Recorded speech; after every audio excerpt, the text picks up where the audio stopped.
Olá, minha amiga, meu amigo. Chegou a hora do nosso encontro. Nesta quinta-feira, 7 de setembro, dia do aniversário da independência do Brasil.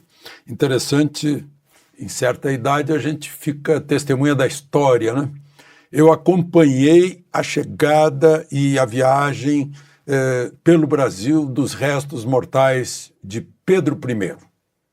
Quem declarou a independência, proclamou a independência. Quem assinou o decreto da independência foi a mulher dele, a princesa Leopoldina, como eu já disse, perante o Conselho de Ministros, com Zé Bonifácio ao lado, no dia 2 de setembro. Quando fez 150 anos a independência, e já fez 200 agora, o Brasil conseguiu trazer os restos mortais de Pedro, que morreu em Portugal. Ele, como vocês sabem, né, ele abdicou quando percebeu, quando João VI, seu pai, morreu, e era para ser a herdeira do trono de Portugal, a filha dele, que nasceu no Rio de Janeiro e se tornou Maria II, Dona Maria da Glória, só que o irmão dele, Miguel, o usurpador, assumiu. E ele largou tudo aqui, deixou o Pedro II, como futuro imperador, ainda estava sob período da regência, né? Foi para Portugal, formou um exército muito menor que as forças oficiais e venceu. Venceu como rei soldado. Tem um monumento a ele lá no Rossio, em Lisboa. Mas ele morreu em consequência da guerra, da tuberculose que ele adquiriu na defesa do porto, nas trincheiras, nas noites frias, úmidas, né?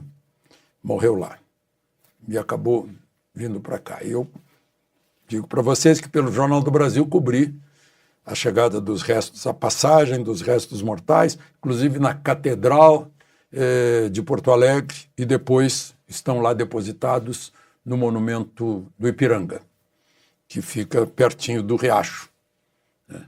Em cuja margem, pela pintura do Pedro Américo, foi na margem norte do Riacho Ipiranga.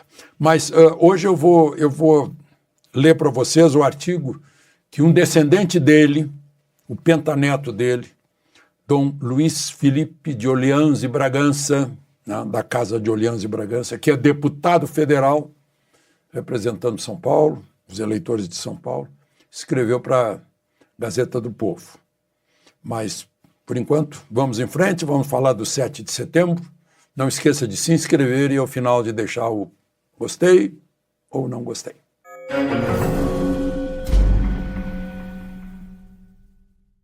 Bom, gente, é inevitável a comparação de um 7 de setembro, festa cívica, com povo, maciçamente povo, em Brasília, no Rio de Janeiro, São Paulo, em todas as capitais e cidades brasileiras, povo festejando, como deve ser. E agora uma festa sem povo, com pouquíssimo povo, uma festa militar. Acabou sendo um desfile militar. Eu cheguei a pensar numa frase, né? Apressa o passo que o povo sumiu. Né? Tem aí essa imagem daquele, eu acho que é um M145, que tem um radar em cima, que fez da esplanada dos ministérios vazia. Aí a gente vê um trechinho ali com movimentação, é uma exposição de armas, de material bélico que foi feita no centro da esplanada, inclusive com o exército distribuindo cachorro-quente, etc. Né? O presidente Lula estava lá com a faixa muito grande, parece que a faixa estava desproporcional, e com a primeira-dama ao lado, vestida de vermelho, os dois acenando para os blindados que lá estavam, porque o povo havia pouco, embora o governo federal tenha convocado os funcionários federais, né, mas era feriado, eles não trabalharam. Né? Então, foi ele a arquibancada. Em Belo Horizonte foi assim, em São Paulo também foi pouco, Rio de Janeiro pouquíssima gente, toda parte, né? Natal, eu recebi imagens de várias capitais aí, com muito pouca gente. Esse digamos assim, é o contraste, né, de uma festa cívica que não foi uma festa cívica, o aniversário do país, de confraternização. Né? O lema dessa festa, criado certamente por uma agência de propaganda, o governo gosta muito de propaganda, foi democracia, soberania e união. Um trinome, né? Eu acho difícil falar em democracia tendo presos políticos, falar em soberania com milhares de ONGs estrangeiras financiadas por governos estrangeiros dentro da Amazônia, e união num momento em que a gente só vê vingança por toda parte, né? Inclusive perseguição dos mocinhos anticorrupção, né? Como se eles fossem os bandidos da corrupção. O presidente Lula, logo depois do desfile, embarcou para a Índia, e as reuniões lá do G20 são sábado e domingo. Ele provavelmente volta segunda, então segunda, terça, quarta, eu acho que quarta ou quinta ele já embarca de novo, vai para Cuba e depois para Nova York, né? A próxima reunião do G20 vai ser no Rio de Janeiro. Aí eu fico me perguntando, né? A segurança em função do Estado. Hoje na Esplanada não desfilou a Polícia Federal, não desfilou a Polícia Militar, porque devia estar toda envolvida em segurança e tal, para evitar qualquer coisa. É a segurança para o Estado. Quando o Estado tem que prestar segurança para a nação, está invertido. O Estado é responsável pela segurança da nação. O Estado recebe os meios, que são os impostos de todos, para prestar segurança. E fazer com que todos respeitem as leis e sejam julgados com justiça. Eu vi um programa do Coronel Gerson com o Lara Mesquita e o desembargador Sebastião, né, falando que o grito dos excluídos, fome de quê? Eles disseram fome de justiça. Neste momento, a Associação Nacional dos Procuradores da República e a Associação dos Juízes Federais do Brasil estão fazendo uma ação conjunta.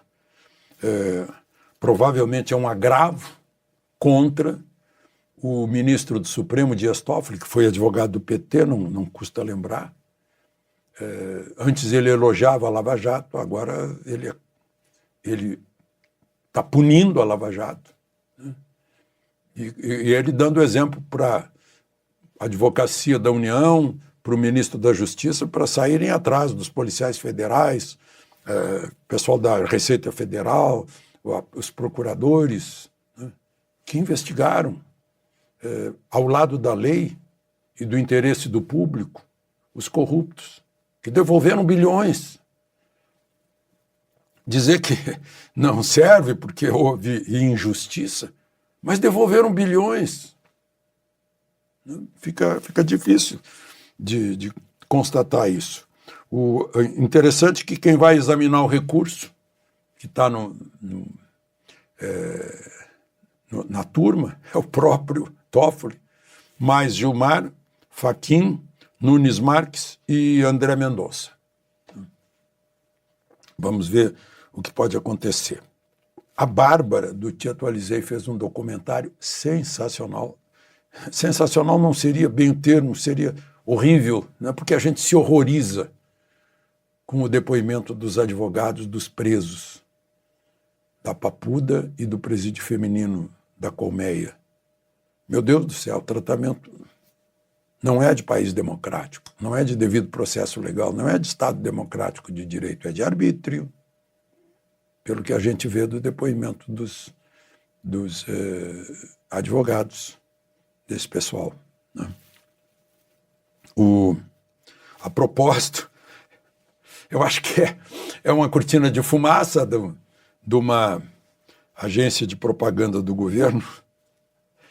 Eu estou dizendo agência de propaganda entre aspas, né? Porque disseram que o coronel Mauro Cid já está com tudo encaminhado para fazer a delação premiada. Não é o que diz o advogado dele. O advogado disse que não negociou nada, o que aconteceu é que o Mauro Cid fez um depoimento e contou toda a verdade.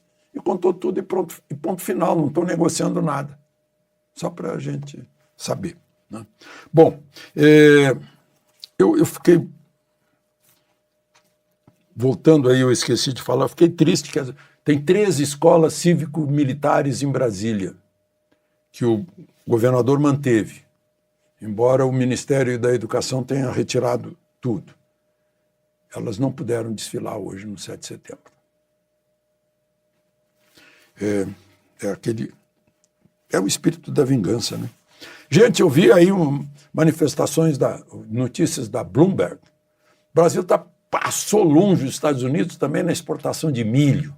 Já ganhamos na soja, na carne, nos sucos. Nós somos uma potência dos produtos que são o combustível do corpo humano, é o mais nobre do combustível, isso é mais que petróleo, né? Então devemos nos orgulhar disso, e isso é o gancho para eu falar do artigo do descendente de Pedro I,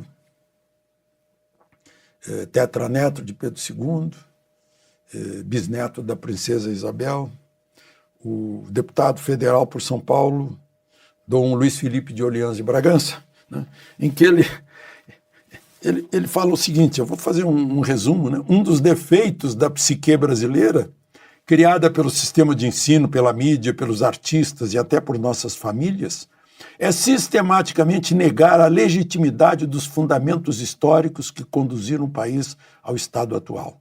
Apequenar e negar os símbolos e heróis, datas e marcos de avanços políticos, econômicos e sociais que ocorreram é um método político de enfraquecimento da sociedade. Eu leio isso com tanto prazer porque todo dia eu estou mostrando para vocês os nossos feitos, os feitos dos nossos antepassados, de brasileiros como nós, para nós nos orgulharmos e entendermos o nosso exato tamanho, né? Ele diz assim, o maior inimigo que temos é o nosso modo de ser, moldado por comportamentos de servilidade, de coletivismo e de pobreza que dominam nossas mentes, corações e, por consequência, nossa representação política há muito tempo, né?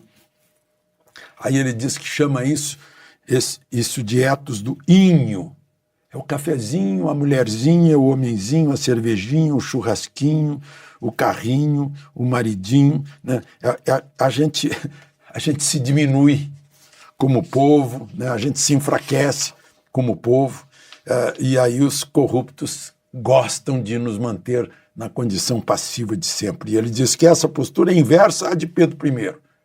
Largou tudo, foi lá defender os interesses da filha, né? E virou rei soldado, né? Sabia sair de uma atitude passiva para a ativa, que sabia que isso gerava desconforto. O brado da independência foi uma decisão contra a servilidade e os benefícios que ele, Dona Leopoldina e José Bonifácio poderiam obter ao simplesmente sucumbir às vontades das cortes portuguesas. Ao contrário, eles assumiram a liderança e decidiram pela independência. Centrão, está sentindo aí o recado? É muito confortável ter a emenda liberada, é muito confortável ganhar um ministério, mas é profundamente desconfortável enfrentar o seu eleitor que passou procuração para outra coisa. Eu não sei se enfrentar a consciência, porque essa deve estar blindada, né? Aí ele termina dizendo que a mudança começa na sociedade. Quer dizer, a sociedade somos nós. Nós somos a nação, a serviço da qual está o Estado brasileiro. Essa é a nossa mensagem.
para essa bandeira que nos representa no dia do aniversário de nós todos. De Brasília, Alexandre Garcia.